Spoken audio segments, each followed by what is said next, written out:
Hello, everybody, and welcome to the Team Venom Wrestling Podcast. I'm your co-host, Rory Bailey, joined by my co-host, Paul Baker. Paul, how are you? Doing fantastic, brother. How you doing? Yeah, not bad, Todd. Yeah.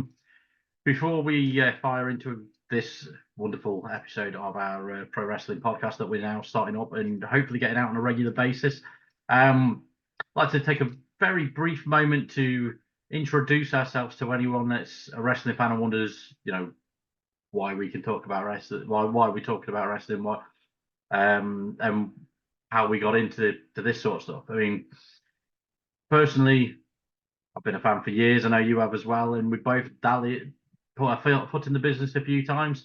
I got a 1 day TNA contract, so basically I'm a complete never was. So I didn't even get to be a has been like that. And I bring this up because the footage of it is now all over TNA Plus, which is their new app.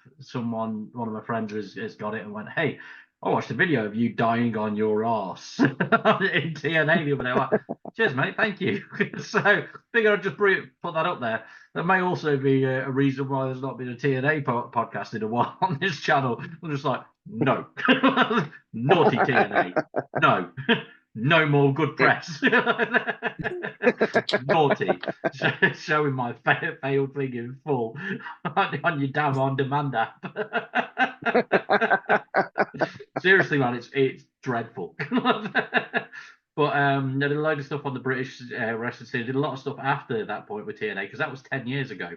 Got trained by That's guys that crazy. I'm not going to mention because the guys that trained me are ones that went to WWE because they were really talented.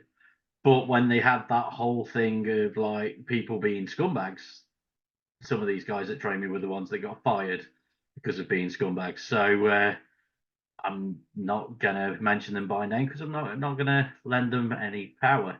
Um, I did have a brief stint with the Al Snow Wrestling Academy following TNA, which was quite fun.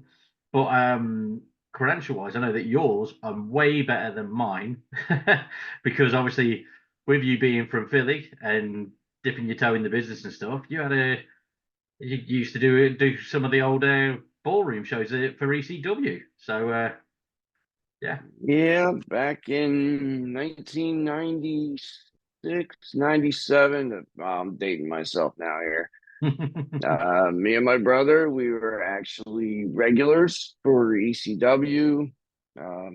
We basically did we were the laborers, but we were able to get in the ring, which is kind of weird because we knew nothing. We had Tommy Dreamer, we had Jim, Sandman, RVD. We had a bunch of guys that were just showing us, we're just goofing off, having fun.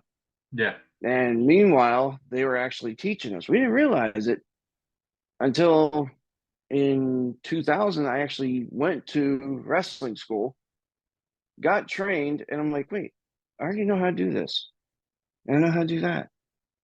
It's like, okay. So went with them, went to another company while working for another company, and then retired in 2008 until as of last month. So, So yeah, speaking of good which, things on the horizon. well, how's that going? Because I know you were telling me last time we had a wrestling conversation about how you just gone back into it and stuff. And yeah, how's that been? So far so good. First show's coming up June 1st in Cameron, West Virginia. Nice. Legends Pro Wrestling. Not sure of the card yet. We're still working out the final details on that, but brand new showroom style ring, like literally brand spanking new. We didn't even get it yet. Got to go pick it up. Wow. Um, yeah, I mean, anybody local to West Virginia, tickets are on sale. You can hit me up, Mr. 8x10, Alan. You can hit him up, Jay Pagliaro. Yeah, hey, hit us up. Nice. I just had something magical happen. Sorry, I just managed to go less blue. I see that. We can Yeah. actually see those pearly whites of yours. But yeah, so the topic of this the rest of the podcast for the first episode of this is we're going to preview WWE Backlash, which is at time of recording, it's 6 days away.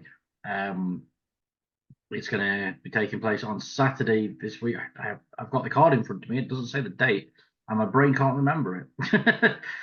So yeah, it's coming up on Saturday in France. It's actually on May. It's on May 4th. May 4th. There we go. 4th of May. Star Wars Day, and yeah, I mean, there's been, again, at the time of recording, there's been 5 matches announced. There's a couple rumored. So I'll mention one of the rumored ones first, which is Drew McIntyre versus Sheamus. That's one of the first ones that's rumored for Raw. There's not been anything else really. We were remiss to say if we didn't mention that, yes, Drew McIntyre has re-signed with WWE. Yes. So Drew versus Sheamus, if that happens, would be really good to see, to be fair, and would serve as a good placeholder to keep Drew away from the world title, because he should be having a match at the pay-per-view, because obviously the other week he won the world title at WrestleMania before the cash-in. So Drew should have a match at the pay-per-view, and even though Sheamus is great, Drew should win it. Absolutely. Unless Punk's just about ready to come back, in which case Drew should lose it thanks to Punk. so yeah. Punk's got at least 3 months until he's actually back. But they need to keep McIntyre hot, because once they have that show in Scotland, yeah, that's where he needs to take the title. And I think everybody's thinking the same thing. They might pull a swerve on us. He could win the title at the Clash at the Castle, because that's before SummerSlam, isn't it? I think. Yeah, I think it's right before. So he could win the title in Scotland. So he gets the bigger moment than WrestleMania, because not only is it a live crowd, but it's also hometown crowd and such, in home country and all that. And then we could get the following night on Raw, CM Punk comes back, returns from injury, CM Punk versus Drew at SummerSlam. Maybe a triple threat, Drew versus CM Punk versus Seth. That would be great. But yeah, I think SummerSlam, so when we're going to get the Punk versus Drew showdown.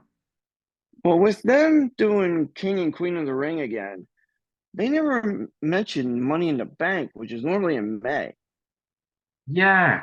I've heard rumors. Are they moving away from that? I have heard rumors that they're getting rid of the Money in the Bank thing. That Damian Priest might be the last cash in. That. But or they start doing it at Mania again, because it made sense when it was at Mania to have a one-off one that could go for either title. Yeah.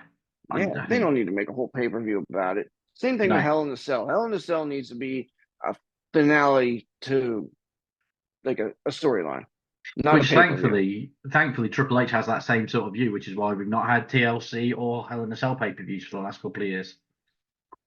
Beautiful thing.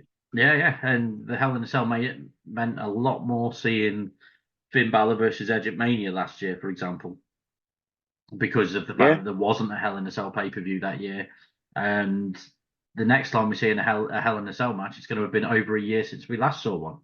So, yeah, I mean, the Elimination Chamber pay-per-view makes sense in the sense of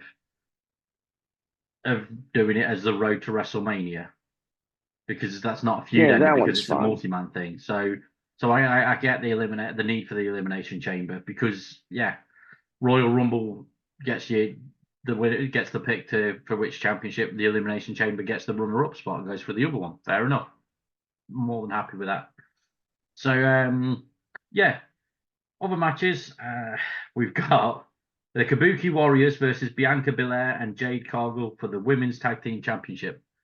Now, that's a pretty predictable one, to be fair. The Kabuki Warriors have had the tag titles for ages. Asuka's working injured, apparently. So for me, I think Jade Cargill and Bianca Belair are going to take it, especially with Bianca being the number one draft pick for SmackDown, because the draft's just taken place. So I can't see her being the number one draft pick and then losing the following week on pay-per-view. Yeah, unfortunately, I agree with you, but I don't agree with you. Like, I know it's pretty obvious who's going to take that one. Yeah, yeah. But I don't I want Bianca and Jade. I want no. them feuding. Yeah, yeah.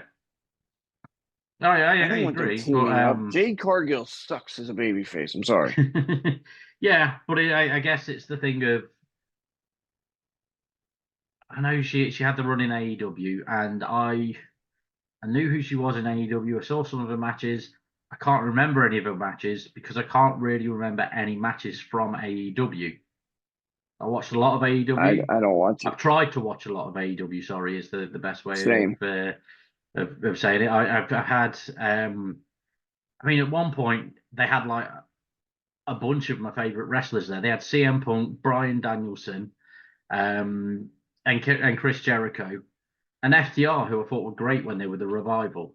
So it's like there's like five reasons for me to watch AEW, and I just couldn't. I just didn't enjoy it. I don't know what it was about it. CM Punk still was great there, and Danielson was great there, and Jericho was great there. The But funny but part it just with AEW is they have so many stars, so many yeah. top people, and they can't break a million viewers. The best viewership this year was when they had the footage of CM Punk choking out Jack Perry.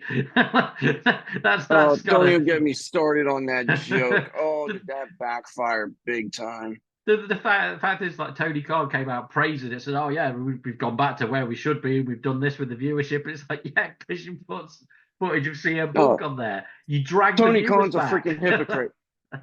Tony is a hypocrite. He Yeah, said for the last 3.5, 4 years, I will never be an on-air character. What did he do yeah, last week? oh yeah, yeah, Oh, he took a Meltzer drive. yeah. That was awful. That bump was so terrible. But The it whole is the what whole it is. company's a joke. But anyway, yeah. So, for the benefit of people listening or watching, this will be advertised as a Backlash preview, but so far we've buried both AEW and TNA and talked about ourselves a bit, which is quite cool too. Yeah. Hey, if we're gonna do it, might as well hit all bases, right? Yeah, yeah. So, yeah, Bianca Belair and Jade Cargill to win the tag titles. That's one match previewed. The other match, which is one of the latest ones announced on SmackDown, was triple threat match for the WWE Women's Championship. It's Bayley defending the title against Naomi and Tiffany Stratton.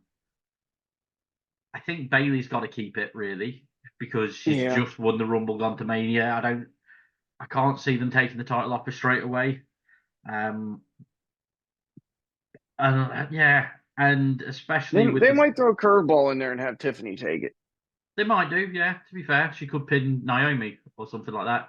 And prior to the bloodline stuff with Solo and Tamatonga, I was half convinced that Naomi was going to join the bloodline alongside Jimmy because obviously, peeling back the curtain and stuff, that is they're a real life husband and wife. So it sort of made sense for me for them to put her with the bloodline. Nia Jax has just been traded to SmackDown as well, so which is what I was expecting.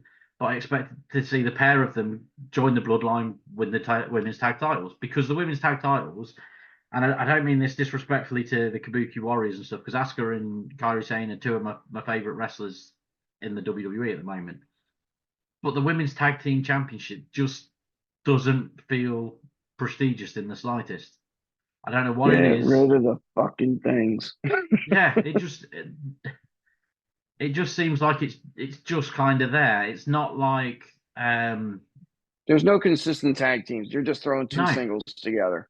Yeah, exactly. Like Bianca Belair and Jay Cargill, to be fair, like that. At least the Kabuki Warriors are an actual team. Do you know what I mean? And having them and Damage Control as teams is great, but they're now all part of Damage Control, so that doesn't really work. So the only two tag teams that they've actually got that are proper tag teams are all in one faction together in the women's division at the moment. Anyway, I Well, digress. Raw So just got Alba Fire, and I can't think of the other one. They're an actual tag team. all the ones from NXT, yeah. To be fair, there's Yeah. some, yeah. So it could get better, but But since you mentioned them, why don't we just segue right into the bloodline? yeah, yeah. Well, so I take it we're both just saying Bailey, yeah, Yeah. yeah, Yeah. yeah. just Bailey. Bailey's got it. There we go. Yeah, so the Bloodline.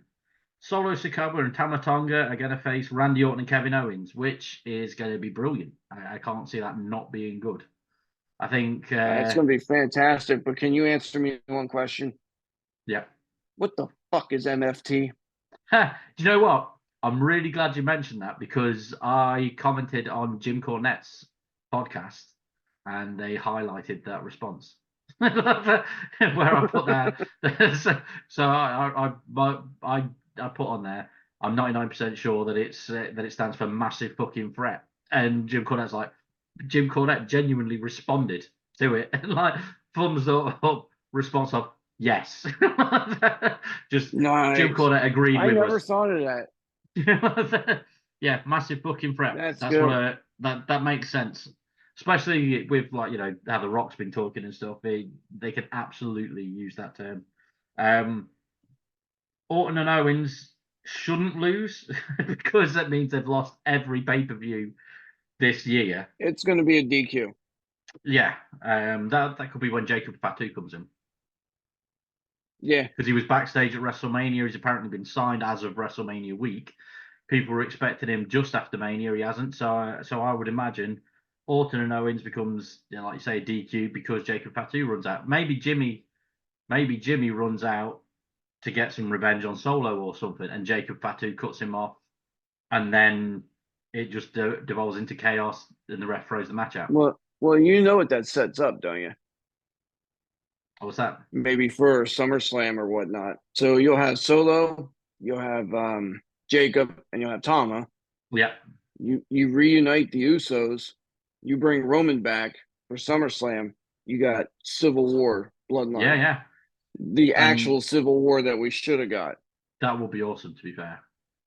And there's also the potential for because Solo keeps saying all these things about what the tribal chiefs told him.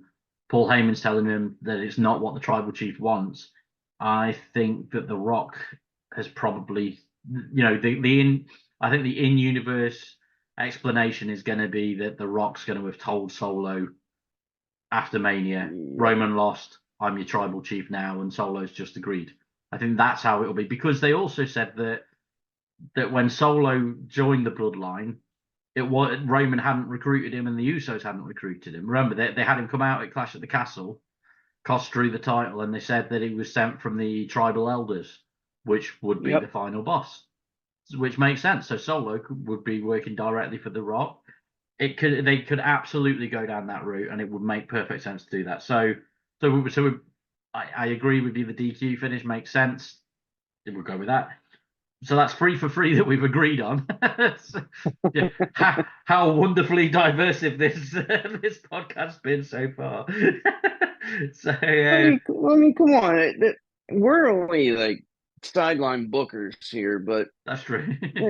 I mean, it doesn't take a rocket science if you follow the product. It's not like we're guessing on AEW because I don't know who the hell half those. No one knows what the fuck's going to. Yeah, from one segment to the next. Who'd have thought that if you see a Punk choking out Jack Perry to bring him back to take out Tony Khan and bring Tony Khan's dad into TV because he's now an on-screen character. He made his AEW debut following that as well.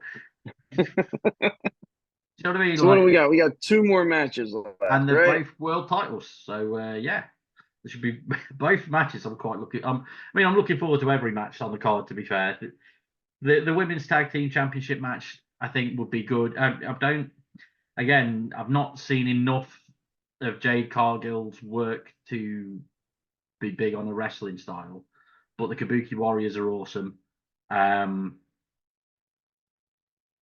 Bianca Belair's always been good, and so that should be good. It should be a good match, and everything. The triple threat for the women's title should be good because Bayley is on like a really good run of great matches. Orton and Owens versus the Bloodline's great because Orton and Owens work ridiculously well together.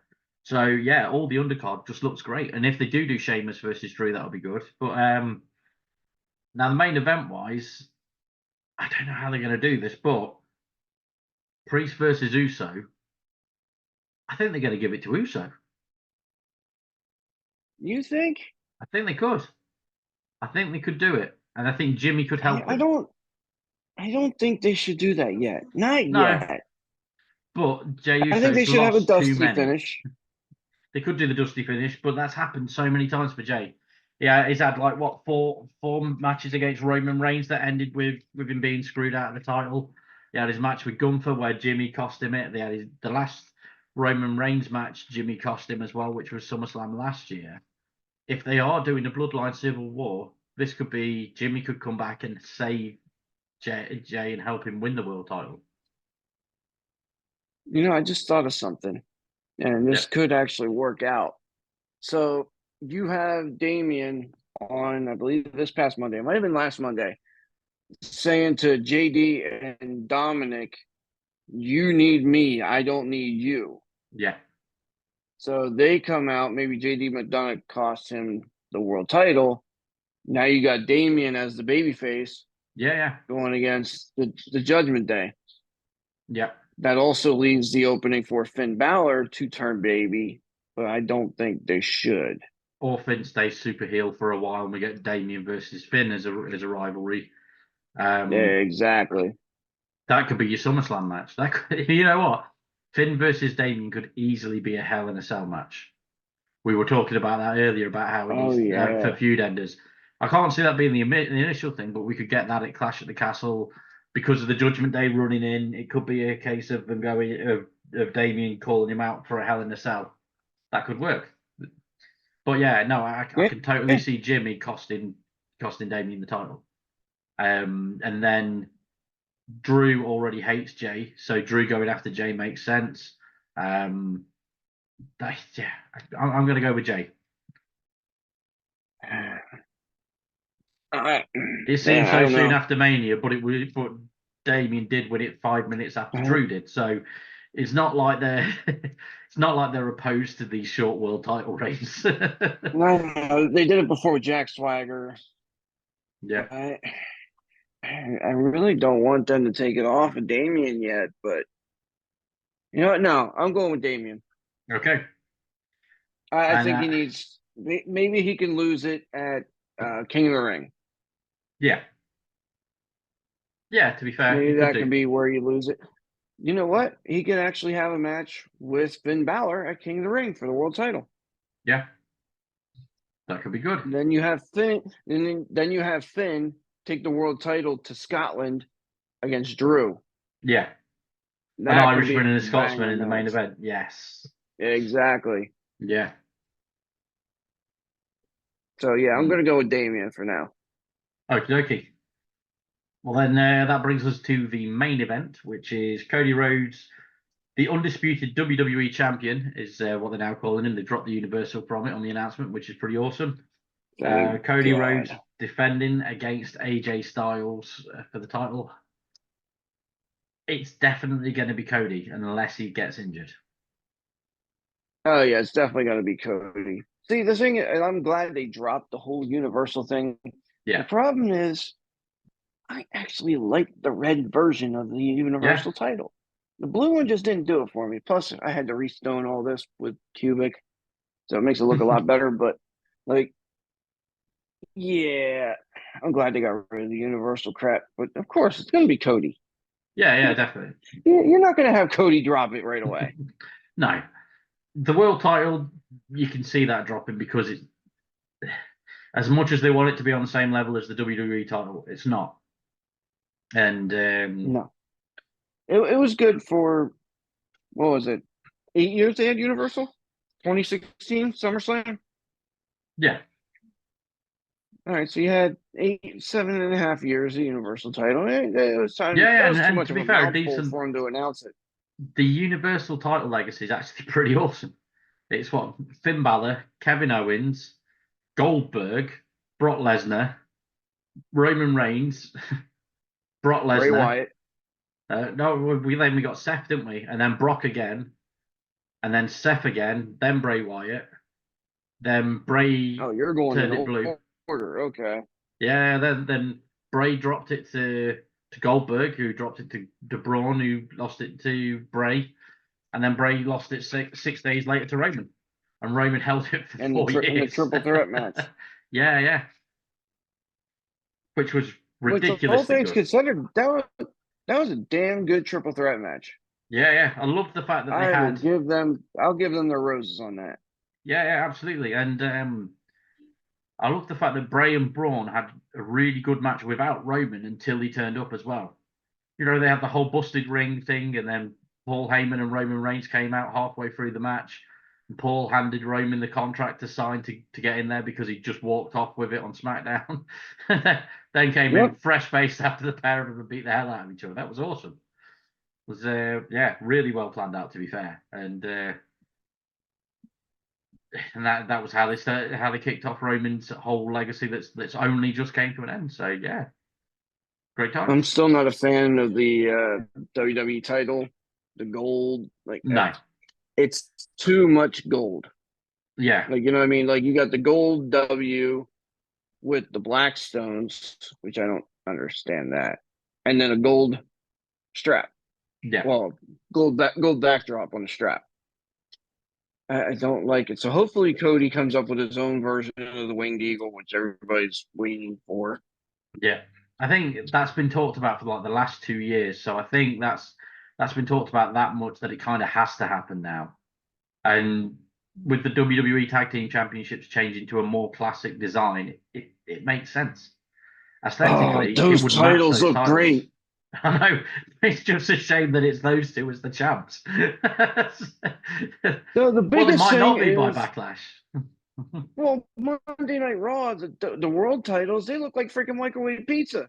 Yeah, it's weird. I know the what they're trying to do the Raw stuff. They're trying to brand for the World Heavyweight Championship because obviously they've got the women's world title as well, and the Intercontinental ties in with the world. So yeah, I get that being the you know the whole setup for the titles makes sense on Raw now, and having the Raw World the World Tag Team titles on there is yeah it's part of that, and I like those belts more than the ones that they've just had. But I don't get why they still had to be that shape. I don't like circular belts. Well, I no, don't either. I tell a lie. I loved the Big Eagle. So that's one circular belt that I did love, with the Attitude Era WWF Championship. That's Yeah. Oh, I the definitely exception to agree the with rule. that. That's the best circular title ever. But But yeah, that wasn't like all these colors. You didn't have like deep reds and stuff. You had the Big Eagle, WWF logo, and then the blue for the the globe. writing at the bottom. That's it. Yeah, Yeah, just that that's it. little You hint didn't of have blue like that all these to different make it colors. stand out, and it made sense. It worked. Yeah, yeah. Yeah, so Maybe we should start doing a yeah. wrestling belt retrospective on here, because I mean you've got virtually all of them hanging up around your room. We could actually hold it up and just talk about I how used great to they have are. them hanging up in my house. I had them all hung up, but in the apartment, I Yeah. have these two out, and I got my Rated R that I restoned. That's it. That's all. Ah, Oh, wait, the Undisputed's out too. So yeah, nice. But maybe we should do that one of these weeks. yeah, yeah, we could definitely do that one time. I mean, I've got them. I mean, it's not quite on the same part, but I've got that TNA title that we could talk about at some point as well. Look, hey, I got that too. TNA. Nice. But yeah, so the only match that we seem split on is the Jay versus Damien, but I would be happy either way. Do you know what I mean? It's not like I can see Jay winning it. I can see Damien winning it. I'm looking forward to seeing what happens, and we'll find out in 6 days' time, and it should be good. Yeah, I don't Hopefully, want Damien being a transitional. I don't want it. I like Damien too much. He's improved so much over the years. yeah. But most of the time, the Money in the Bank sets them up as a temporary transitional champion for them to then get a better run a little bit down the line. I mean, look at Punk; he had two transitional world title runs because of the Money in the Bank, and the second one led to him turning heel and having Jeff Hardy have an actual decent main event run for a while. Remember that program that ended with Punk beating Hardy for the title at SummerSlam, and then Jeff leaving a week later because he lost the cage match and stuff. That was great. It's just a Yep. shame that Jeff followed that up by by having a bunch of DUIs and then sprung up in Impact. I, Yeah, we know all know what? how that turned out. The thing is, I do love TNA. I do. But if anyone's watching this, they'll think that I've got a proper mad on for them because I just keep throwing shit at them. But Hey, I'm enjoying the TNA product right now. I'm loving it. yeah, to be fair, it's been pretty good. I love the fact that Moose, Eddie Edwards, and Brian Myers are a proper faction now instead of just like they were interchangeable tag partners for a while, and now it's like no, they're now called the System. They're their own faction. Good, well done. Like that. And Eddie Edwards and Brian Myers being tag champs while Moose is world champ. Great, great stuff. Did they ever say why Scott D'Amore was removed? No, no. And I think that sort of deflated a lot of TNA fans getting rid of him without any just reason, and all the members of the roster that talked about it didn't really touch on it, and yeah, it's a strange one. It is, um, but yeah. Yeah. So Man, anyway, you know we're all what? over the board, and this was I'm supposed to be chopping at the those 2 minutes out. Backlash. We've done ourselves an episode of Talking TNA by default, right there. I'll also put that thing at the beginning where I was like, fuck them. I'll put that bit in too. Yeah, no. So this has been our WWE Backlash preview for 2024. Thank you everyone for watching. Please like, subscribe, and share, and all that sort of jazz. We do have a wealth of wrestling interviews that are hiding on the YouTube channel somewhere. Just feel free to dig through them. I think one of the nice little things is if you go onto our shorts section, there's a shit ton of random clips from wrestling, the things where we've got interviews with Rob Van Dam, LA Knight when he was Eli Drake, Scott Steiner, Bret the Hitman Hart, Too Cool, Rikishi, Drew McIntyre when he was Drew Galloway, EC3, Austin Aries, Johnny Impact when he was, he was Johnny Impact at the time. He's now Johnny TV.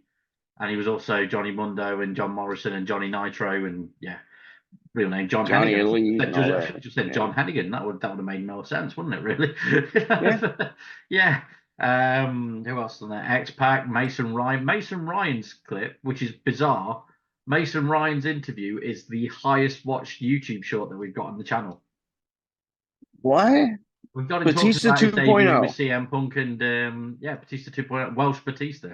We got him talking about CM Punk and John Cena because that was his main roster debut. He came out, helped Punk beat up Cena, didn't he? And that it's a 60-second clip of that. I got a full interview somewhere on the channel, and that's for some reason that's line had thousands of views. That's like they had the most views out of anything in this last year, and it's still getting them. In That's fact, crazy.